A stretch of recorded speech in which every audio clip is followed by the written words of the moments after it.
வணக்கம் ஜெயஹிந்த். இன்னைக்கு நம்ம சேனலில் ரொம்ப முக்கியமான ஒரு இம்பார்ட்டண்ட்டான அப்டேட் மற்றும் அனாலிசிஸ் பார்க்க போகிறோம்.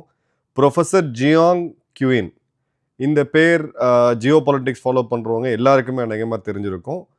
ஒரு டைமில் வைரலாக போனார். ஏன்னா 2 முக்கியமான ப்ரெடிக்ஷன். 2024 தேர்தலில் ட்ரம்ப் தான் ஜெயிப்பார் அப்படின்றது அவருடைய ஃபஸ்ட்டு ப்ரெடிக்ஷன் 100% ட்ரூவாக இருந்தது. 2025-26 ஈரான் மீது அமெரிக்கா போர் தொடுக்கும் அப்படின்னு சொல்லி ஒரு ப்ரெடிக்ஷன் கொடுத்துருந்தாரு. அதுவுமே கரெக்டாக இருந்தது. அதே மாதிரி அமெரிக்கா வெனிசுலா மீது நடத்திய அந்த தாக்குதல், அவங்க அதிபர் முத்ரோவை கடத்தினது, இதை பற்றியும் ஒரு ப்ரெடிக்ஷன் கொடுத்துருந்தாரு. அதுவும் 100% அக்யூரேட்டாக வந்துச்சு. ஸோ இந்த 3 ப்ரெடிக்ஷன் அவர் பண்ண பிறகு ஒரு ப்ரொஃபஸர் அப்படின்ற அந்த ஒரு இமேஜ், இவர் ஒரு ஒரிஜினலாக பார்த்தீங்கன்னா பிறப்பால் இவர் ஒரு சீனர், பட் கனடிய குடியுரிமை பெற்று ஒரு கனடியராக இப்போ வாழ்ந்துக்கிட்டு இருக்காரு. இவர் நம்மளுடைய ராஸ் ஷமானி அப்படின்ற ஒரு பாட்காஸ்டருக்கு ஒரு பேட்டியை கொடுக்குறாரு ஆகஸ்ட் 11ஆம் தேதி. அந்த இடத்துல ஒரு அதிர்ச்சிகரமான ப்ரெடிக்ஷனை அவர் பண்ணியிருக்காரு. அது என்னன்னா, அணு ஆயுதங்களை உலக நாடுகள் அவ்வளோ சீக்கிரம் பயன்படுத்த மாட்டாங்க. அப்படி பயன்படுத்தினா அது முதல்ல யாராக இருக்கும் அப்படின்னா பாகிஸ்தானை தான் இருக்கும் அப்படின்றதான் இந்த அதிர்ச்சிகரமான ப்ரெடிக்ஷன். இதற்கு அவர் கூறக்கூடிய காரணம், இதுக்கான பேக்ரவுண்ட் என்ன, எல்லாத்தையுமே ரொம்ப நம்ம கவனிக்கணும். ஏன்னா பாகிஸ்தான் அணு ஆயுதத்தை பிரயோகிக்கும் உலகத்திலே முதல் நாடா அப்படின்னு சொல்லும் பொழுது அது யாருக்கு எதிராக இருக்குன்னா ஆப்வியஸாக நம்ம நாட்டுக்கு எதிராக தான் இருக்கும். ஸோ இது என்ன மாதிரியான இவரோட அனாலிசிஸோடைய கோர் தீம் என்ன, எதை பேஸ் பண்ணி அனலைஸ் பண்ணாரு அப்படின்ற கம்ப்ளீட் டீட்டெயிலாக இந்த வீடியோ பார்ப்போம். முதல்ல அவர் என்ன சொல்கிறாரு அப்படின்னு பார்த்தீங்கன்னா, இன்டர்னல் இன்ஸ்டெபிலிட்டி, பாகிஸ்தானுடைய இன்னைக்கு இருக்கக்கூடிய நிலைமையில் அவங்களுடைய 20% லேண்ட் அவங்க கண்ட்ரோல்லே கிடையாது. கைபர் பக்துன்குவா ஷரியாலா வரணும் பாகிஸ்தான் முழுக்க அப்படின்னு சொல்லி அங்கே இருக்கக்கூடிய தெரிக்கே தாலிபான் பாகிஸ்தான் பஸ்தூனிகள் சண்டை போட்டுட்டு இருக்காங்க. பலுச்சிஸ்தான் தனிநாடு கோரிக்கை முன்னெடுத்து பிஎல்ஏ ஒரு பக்கம் ஃபைட் பண்ணிட்டு இருக்காங்க. நாங்கள் பாகிஸ்தான் கிட்ட இருக்கக்கூடாது, இந்தியா கூட சேரணும் அப்படின்னு சொல்லி பிஓகேல இருக்கக்கூடிய ஜாக் அமைப்பினர் போராடிக்கிட்டு இருக்காங்க. சிந்தில் மிகப்பெரிய நீர் பிரச்சனை இருக்குது, அவங்களும் ஒரு போராட்டத்தை இருக்காங்க. ஸோ பாகிஸ்தான் அப்படின்றது பாகிஸ்தான் பஞ்சாப் அப்படின்னு இன்னைக்கு இருக்கக்கூடிய ஒரு நிலைமையில் இருக்குது. ஒரு சோஷியல் பேராமீட்டர்ஸ், ஒரு நாட்டுடைய வளர்ச்சி, கல்வி, பொருளாதாரம், ஹெல்த்து, அவங்களுடைய ஃபாரெக்ஸ் ரிசர்வ் அப்படின்னு சொல்லி எல்லாத்துலேயுமே கம்ப்ளீட்டாக அடிமட்டத்தில் இருக்கக்கூடிய ஒரே நாடு அப்படின்னு பார்த்தீங்கன்னா பாகிஸ்தான் தான். ரெண்டாவது அவர் சொல்கிறது வீக் இன்ஸ்டிடியூஷனல் கண்ட்ரோல். இப்போ அந்த நாட்டை கண்ட்ரோல் பண்ணுறது ஒரே ஒரு மனிதன், அசீம் முனீர் அப்படின்னு சொல்லிட்டு இருக்கக்கூடிய அந்த சர்வாதிகாரி. அந்த நாட்டில் பாராளுமன்றம் இன்றைக்கி ஒரு ஜோக்காக தான் இருக்குது. ஏன்னா சுதந்திரம் பெற்று 80 வருஷம் ஆகி இன்னி வரைக்கும் 5 வருடம் கம்ப்ளீட் பண்ண ஒரு அரசு கூட கிடையாது. அங்கே இருக்கக்கூடிய பிரதமர்கள் யாருமே இன்னி வரைக்கும் 5 வருஷம் அவங்க கம்ப்ளீட் பண்ணதே கிடையாது. ஒன்று இராணுவத்தால் அவங்க கைது செய்யப்பட்டு தூக்கில் போடப்படுவாங்க ஜியா மாதிரி, இல்லாட்டி அவங்களுடைய இராணுவம் கைது செய்து பிறகு இவங்களை வெளியில் ஏற்றுவாங்க ஷெரீஃப் மாதிரி, இல்லை அவங்க இராணுவம் கொண்டுடுவாங்க இவங்க பெனாசீர் பூட்டோ மாதிரி. ஸோ இப்படிப்பட்ட சூழ்நிலையில் இந்த நாடு இருக்குது.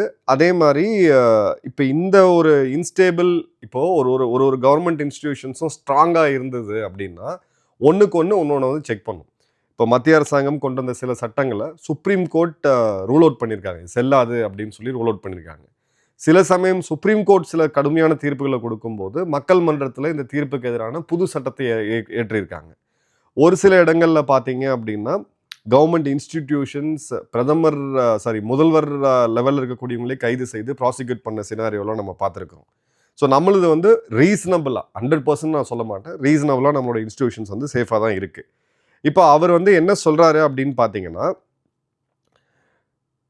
Figuring out with Raj Shamani அப்படின்னு சொல்லக்கூடிய அந்த பாட்காஸ்டில் அந்த டைரக்ட் வேர்ட்ஸை கவனிங்க. I personally do not believe that nuclear weapons will be used in our lifetime ever because there is a universal taboo against the nuclear weapons. நம்ம வாழ்நாள் காலத்தில் அணு ஆயுதத்தை எந்த நாடும் பயன்படுத்தாதுன்னு நான் நம்புகிறேன். ஏன்னா அணு ஆயுதம் அப்படின்னாலே ஒரு அதிர்ச்சி, அதுக்கு ஒரு அவர்ஷன் எல்லா நாடுகள்லையுமே இருக்குது அப்படின்றதும். அதன் பிறகு ஒரு கேவியாட் கொடுக்குறாரு. அதில் என்ன அப்படின்னா, which country would be most likely to use nuclear weapons first is a hypothetical future conflict, Jiang named Pakistan. இப்போ ஒருவேளை அணு ஆயுதத்தை பயன்படுத்தக்கூடிய ஒரு சூழ்நிலை ஃபியூச்சரில் வரும்போது எந்த நாடு முதல்ல அணு ஆயுதத்தை பயன்படுத்தும் அப்படின்னா பாகிஸ்தான் தான் அப்படின்றார். அதே மாதிரி பார்த்தீங்க அப்படின்னா பாகிஸ்தானுடைய மிலிட்ரி பிளான் இதுக்கு ஒரு ஸ்பெசிஃபிக்காக இந்த டைமில் யூஸ் பண்ணும் அப்படின்லாம் இது பண்ணலை. பட் நம்ம ரொம்ப இதில் கவனிக்க வேண்டிய விஷயம் என்ன அப்படின்னு பார்த்தீங்கன்னா, அவரோட ஏர்லியர் 2 ப்ரெடிக்ஷன்ஸ், அந்த ப்ரெடிக்ஷன் அப்படின்றது சில பேர் பண்ணுவாங்க. பட் அதுக்குண்டான ஒரு லாஜிக்கல் பேஸ் இருக்காது. அது பாப்புலர் ஆகிடும். நிறையா அது மாதிரி லக் இருக்கக்கூடியவங்க நம்ம பார்க்குறோம். பட் ப்ரெடிக்ஷன்ஸ்க்கு பின்னாடி இருக்கக்கூடிய சயின்ஸ், அந்த அனாலிசிஸ் தான் இருக்கிறதுலேயே ரொம்ப முக்கியம். அந்த வகையில் ப்ரொஃபஸர் ஜியாங் வந்து ஒரு கன்வின்சிங்கான ஒரு மனிதர் அப்படின்றத பார்க்குறோம். இப்போது பீக்கிங் யூனிவர்சிட்டியில் யூனிவர்சிட்டி ப்ரொஃபஸராக இவர் இருக்கார். அவருடைய ஜியோ பொலிட்டிக்கல் நாலேஜ் நம்ம பார்க்குறோம். அதே மாதிரி டக்கர் கால்சன், கிளென் டீசன், ஸ்னீகோ இவங்க போன்ற குளோபல் லெவலில் ஜியோ பாலிட்டிக்ஸை கவர் பண்ணக்கூடிய ஃபேமஸ் பாட்காஸ்ட்டுக்கிட்ட அவர் வந்து பேட்டி கொடுத்துருக்கிறாரு. அதே மாதிரி பார்த்தீங்க அப்படின்னா ஒரு பாலி மார்க்கெட் மாதிரியான ஒரு ப்ரெடிக்ஷனை கிட்டத்தட்ட அவர் ரிஃப்ளெக்ட் பண்ணுறாரு அப்படின்றத பார்க்குறோம். இப்போ அவர் இதுக்கு முன்னாடி பார்த்தீங்க அப்படின்னா கபாலா அப்படின்றது கிரேட்டர் இஸ்ரேல் அப்படின்றத அதை நோக்கி இஸ்ரேல் போகுது அப்படின்றது ஒரு ப்ரெடிக்ஷன். பிட்காயின் அப்படின்ற அந்த கிரிப்டோ கரன்சி சிஏஓடைய ஒரு ப்ராஜெக்ட் அப்படின்றது அவரோட ப்ரெடிக்ஷன். ஸோ 376 ப்ரெடிக்ஷன்ஸ் அவர் பண்ணியிருக்கிறாரு. இது வரைக்கும் 73% அக்யூரசி அப்படின்றது இருக்குது. இது அவருடைய வெப்சைட்லேயே கொடுத்துருக்காரு, யார் வேணால் போய் பார்க்கலாம். இப்போது இது ஏன் நம்ம சீரியஸாக எடுத்துக்கணும் அப்படின்னா 2025 ஆகஸ்டில் ஃப்ளாரிடாவில் இந்த அசீம் முனீர் போயிட்டு அங்கே ஒரு இன்டர்னல் ஒரு பாகிஸ்தானுடைய ஒரு இன்டர்னல் அவங்களுடைய அப்ராட் டயஸ்போரா கிட்ட ஒரு பேச்சு நடத்தினா அதில் வந்து ஒரு இந்தியாவுடைய ஒரு நிருபர் அங்கே இருக்கிறார். அவரோட சோர்ஸ் அங்கே உள்ளே இருக்குது. ஒரு க்ளோஸ் டோர் மீட்டிங்கில் அந்த சோர்ஸ் வெளியில் வந்து சொன்ன பிறகு அது பிரிண்ட் ஊடகம் மூலிமா இந்தியா முழுக்க அது வந்து தெரிஞ்சுது, வெளி உலகத்து வந்து தெரிஞ்சுது. அந்த வார்த்தைகள் என்னன்னா, we are a nuclear nation, if we think we are going down we will take half the world down with us. நாங்கள் ஒரு அணு ஆயுத நாடு, எங்களை இந்த இடத்துல வீழக்கூடிய ஒரு சூழ்நிலை வந்ததுன்னா எங்களோட சேர்த்து பாதி உலகத்தையும் சேர்த்து கொண்டு போவோம் அப்படின்றதான் இந்த பைத்தியக்காரனுடைய அந்த டிக்டேட்டம் இல்லை ஒரு த்ரெட்டுன்னே சொல்லலாம். இது வந்து நம்மளோட எக்ஸ்டர்னல் மினிஸ்ட்ரி சாபர் ராட்லிங் அப்படின்னு சொன்னாங்க, இது மாதிரி பிதற்றுறது அப்படின்ற மாதிரி.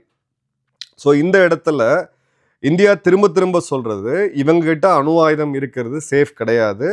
ஏன்னா பயங்கரவாதமும் இந்த இப்போ இவங்ககிட்ட 2 விதமான பயங்கரவாதிகள் இருக்காங்க. ஒன்று யூனிஃபார்ம் போட்டவன், இன்னொன்று யூனிஃபார்ம் போடாமல் இந்த சல்வார் கமீஸில் பாகிஸ்தான்லேருந்து காஷ்மீருக்குள்ளே வரவங்க. இந்த 2 தான். பட் அந்த டிஎன்ஏ வந்து பார்த்தீங்கன்னா ஒன்று தான்.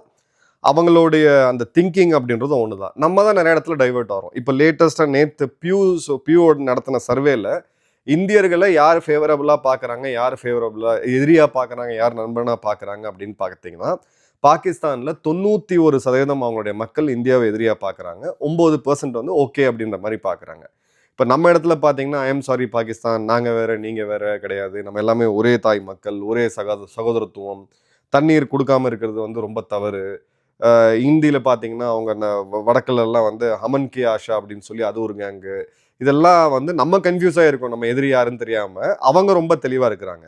ஸோ ஒரு 91% ரேடிக்கலைஸாக இருக்கக்கூடிய நாட்டை இப்போ இந்தியாவை ஏன்டா எதிர்க்கிறீங்க அப்படின்னு நீங்கள் கேட்டிங்கன்னா அதுக்கு பதிலே கிடையாது. ஒரே ஒரு பதில் வந்து நாங்கள் வேற நீங்கள் வேற, இந்துக்களை வந்து காஃபிர்கள் அப்படின்னு சொல்கிறது, பிற மதத்தினர் வந்து காஃபிர்கள்னு சொல்கிறது. இந்த மைண்ட் செட்டில் இருக்கக்கூடிய நாடு, ஒரு சர்வாதிகாரி கிட்ட இருக்கக்கூடிய நாடு, இன்ஸ்டிடியூஷன்ஸ் எதுவுமே ஸ்ட்ராங்காக இல்லாத ஒரு நாடு, ப்ளஸ் பயங்கரவாதிகளோட ஒன்றுக்கு ஒன்றா இருக்கக்கூடிய நாடு. இந்த நாட்டுக்கிட்ட இருக்கக்கூடிய அணு ஆயுதம் சேஃப் கிடையாது அப்படின்றது தான் இந்தியாவுடைய ஸ்ட்ராங்கஸ்ட் பாயிண்ட். இப்போது ஒரு நாடு அணு ஆயுதத்தை பயன்படுத்துச்சு அப்படின்னா இதோட ரிப்பிள் எஃபெக்ட் அப்படின்றது இருந்துக்கிட்டே இருக்கும். நம்ம இது ஸ்னோபால் ஆகும், ரிப்பிள் எஃபெக்ட்னு நம்ம சொல்லுவோம். ஸோ இது வந்து ஒரு நாடோட போகிறது கிடையாது.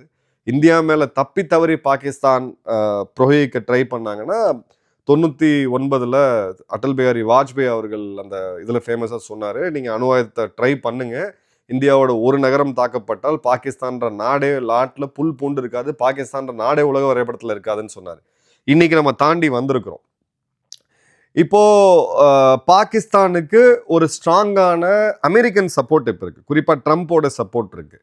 வெஸ்ட் ஏஷியாவில் அவங்களோட ஜியோ பொலிட்டிக்கல் ரிலவன்ஸ் அதிகமாகுது. இந்த இஸ்லாமிக் நாட்டோவாக இருக்கட்டும், இல்லை அவங்களுடைய போஷனிங்காக இருக்கட்டும், கல்ஃபில் ஆப்பிரிக்காவில் இருக்கக்கூடிய நாடுகள்கிட்ட ஆயுதங்கள் கொடுக்கறது, இந்த வளைகுடா நாடுகளுக்கு நடுவில் மத்தியஸ்தம் பண்ணுறேன் அப்படின்னு சொல்லி இஸ்லாமாபாத் டாக்ஸ் அப்படின்னு சொல்லி இவங்க ஒரு இதை கொண்டு வருது. ஸோ இன்னைக்கு அவங்களுடைய தேவை அப்படின்னு உலக நாடுகளுக்கு அப்படின்னு பார்த்தீங்கன்னா கண்டிப்பாக கிடையாது. பட் அந்த ஜியோ பொலிட்டிக்கல் ரிலவன்ஸை அவங்க ஸ்டில் மெயின்டைன் பண்ணுறாங்க அப்படின்றத பார்க்குறோம். அதே மாதிரி இந்தியா மாதிரி அவங்க ஃபர்ஸ்ட் யூஸ் பாலிசியை அடாப்ட் பண்ணலை அணு ஆயுதத்தை பொறுத்த வரைக்கும். எப்போ எங்களுடைய சர்வைவலுக்கு பிரச்சனை வருதோ அப்போ நாங்கள் அணு ஆயுதத்தை பயன்படுத்துவோம் தான். சர்வைவல் பிரச்சனை எப்போ வரும்? இந்தியா போர் தொடுத்தா. இந்தியா எப்ப போர் தொடுக்கும்? நீ ஒரு பயங்கரவாத தாக்குதல் நடத்தினா. அப்ப அந்த பயங்கரவாத தாக்குதலை நடத்த மாட்டேன் அப்படின்றதுக்கான எந்த உத்தரவாதமும் கிடையாது. அதை அவங்க எப்போ வேணா பண்ணுவாங்க. ஆனால் இந்தியா பதிலுக்கு ஒரு ரிட்டாலியேஷனில் போய் அடுத்தடுத்த எஸ்கலேஷன் ஆகி ஒரு முழு நேர போரா போச்சுன்னா நாங்கள் அணு ஆயுதத்தை பயன்படுத்துவோம். எங்கள் நாட்டை வந்து எங்களை காப்பாற்றிக்கிறதுக்கு வேறு வழி இல்லை. இதே மாதிரியான ஒரு அணு ஆயுத பேக்ரவுண்டை தான் இந்த பிளாக்மெயிலை தான் கொண்டு போயிட்டு இருந்தாங்க. 170 அணு ஆயுதங்கள் இருக்கு அப்படின்றது ஒரு ரஃப் எஸ்டிமேட்டு. சிப்ரியோட ரிப்போர்ட் படி எடுத்திங்கன்னா 130. வருடம் 5 to 10 அணு ஆயுதங்கள் வந்து இன்க்ரீஸ் பண்ணிட்டு இருக்காங்க. இப்போ அவங்களுடைய அரசியல் சாசனத்தில் 27வது அமெண்ட்மெண்ட்டை நம்ம ரொம்ப முத்து கவனிக்க வேண்டியது இருக்கு. இதில் பாகிஸ்தானுடைய நியூக்ளியர் கமாண்ட் அத்தாரிட்டி NCA இவங்க தான் அணு ஆயுதத்தை பிரயோகிக்கிறதுக்கான அமைப்பு. அதை வந்து மாற்றி அமைக்கிறாங்க. இதை மாற்றி அமைச்சிட்டு இந்த நியூக்ளியர் கமாண்ட் அத்தாரிட்டியை சீஃப் ஆஃப் டிஃபென்ஸுக்கு கீழே கொண்டு போகிறாங்க, CDF கீழே. அப்போ அந்த CDF யார் அப்படின்னு பார்த்தீங்கன்னா அசீம் முனீர். இதுக்கு முன்னாடி அது ஒரு ஏதோ ஒரு வகையில் ஒரு அரசியல் தலைமை கீழே இருக்குது. இராணுவ தளபதி தன்னிச்சையாக முடிவெடுத்து போக முடியாது. இதே நாட்டில் நீங்கள் பார்த்தீங்கன்னா 1999 கார்கில் யுத்தத்தை துவங்கும் போது பர்வேஷ் முஷ்ரஃப் அன்னைக்கு இராணுவ தளபதி, அவங்க நாட்டோடைய பிரதமராக இருந்த நவாஸ் ஷெரீஃபுக்கு அந்த விஷயமே தெரியாதுன்றதை அவரே சொல்லியிருந்தார். இப்போ அது கம்ப்ளீட்டாகவே மாற்றிருக்கிறாங்க. ஸோ ஒரு மனிதன் நினச்சா அவங்க வந்து என்ன வேணால் பண்ண முடியும், அந்த அணு ஆயுதத்தை பயன்படுத்த முடியும் அப்படின்றது. அதே மாதிரி பார்த்தீங்கன்னா இவங்களுடைய அந்த father of Pakistan nuclear programme சொல்லக்கூடிய ஒரு திருட்டு பையன் AQ கான். AQ கான் எடுத்தீங்கன்னா அந்த காலகட்டங்கள்லேயே 2004 ஒரு கன்ஃபெஷனே இருக்கு. இவங்க கிட்ட திருடி எடுத்துட்டு வந்த அணு ஆயுதத்தை ஈரான், லிபியா, வடகொரியா இந்த 3 நாடுகளுக்கு கொடுக்க திருட்டுத்தனமா விற்க ட்ரை பண்ணாங்கன்னு சொல்லிட்டு. ஸோ இன்னைக்கு இவங்க காசு கொடுத்தா எதை வேணா விற்பாங்க அப்படின்றது நம்ம எல்லாருக்குமே தெரியும். ஸோ இந்த இடத்துலையுமே ஒரு ஒரு ஒரு ப்ராப்ளம் இருக்கு. இந்த அணு ஆயுதம் இவங்க கிட்ட மட்டும்தான் இருக்குன்னு சொல்ல முடியாது. இப்போதைக்கு அது அமெரிக்காவுடைய டைரக்ட் சூப்பர்வைசேஷனில் இருக்கிறதுனால அது வெளியில் போகிறதுக்கான வாய்ப்பு அப்படின்றது கம்மின்னு இருந்தாலும் இந்த இடத்துல அந்த பியூ சர்வேவை நான் திரும்ப கோட் பண்ணுறேன். இவங்க அதிகமாக வெறுக்கக்கூடிய நாடு அப்படின்னு பார்த்தீங்கன்னா ஃபஸ்ட்டு இந்தியா, 2வது பார்த்தீங்கன்னா இஸ்ரேல்.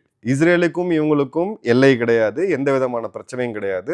ஸோ சித்தாந்த ரீதியாக அவங்க எவ்வளோ ரேடிகலைஸ் ஆயிருக்காங்க அப்படின்றத பார்க்குறோம். ஸோ இந்த நாட்டுக்கிட்ட அணு ஆயுதம் இருக்கிறது அப்படின்றது இஸ்ரேலுக்குமே அது ஒரு பெரிய ஆபத்து. அதனால தான் அந்த கௌதா அப்படின்னு சொல்லக்கூடிய அந்த நெட்ஃப்ளிக்ஸில் வந்த படத்தை பார்த்தீங்கன்னா தெரியும். அந்த நேரத்தில் உளவு தகவலை இந்தியா கொடுத்துருந்தாங்கன்னா இஸ்ரேலுடைய போர் விமானங்கள் பாகிஸ்தானை அன்னைக்கே பாம்பு பண்ணியிருப்பாங்க.